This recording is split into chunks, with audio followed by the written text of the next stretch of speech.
Everyone, it's Frank Walters here, and today I'm going to be talking about painting en plein air. First of all, take a screen grab of this particular reference shot. Here it is. Let's work off this today. This was kindly sent in from one of my students, Rosemary.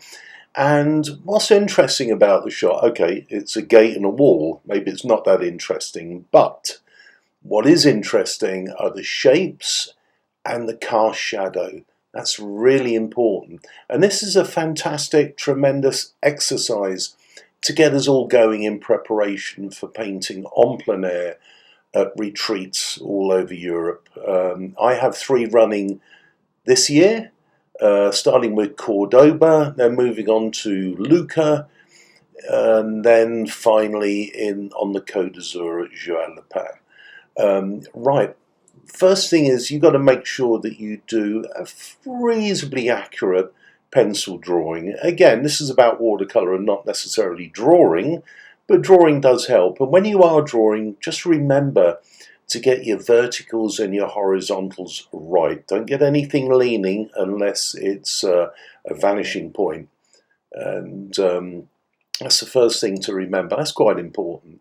Secondly, I'm throwing on the first wash, nice blue, getting in some ochre colours, lovely earth colours. Now I'm going through the second phase, which is basic calligraphy. And in other words, I'm drawing with a brush. I'm using dark colours. I swap between sepia, which is the warmest dark, and indigo, which is the coolest dark I have. I don't have black in my tin. And what I do, I tend to mix these up and get neutral greys, dark, very dark neutral greys. And I draw with a brush, and I call it calligraphy. I'm now throwing in a little bit of a glaze over what I've already painted, letting the light show.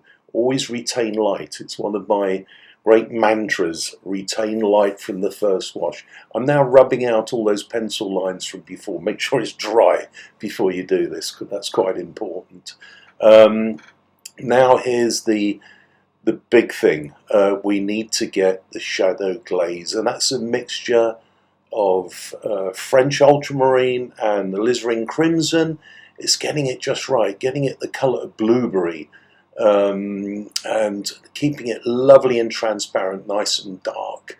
Here we are. We're looking at the shadow, the cast shadow from the gate, that actual gate, and putting it on the sides. Now we're adding dimension. We're giving it values, and this is the finished thing.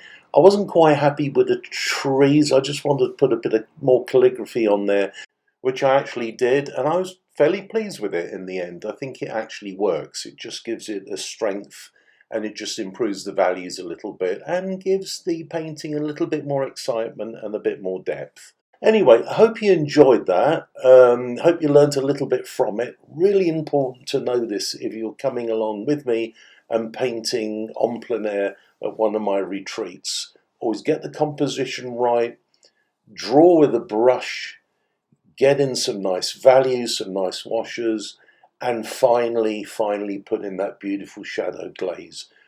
Okay, you can find more information on my website, which is frankwatercolors.com. Hope you can join me on one of my retreats. Bye.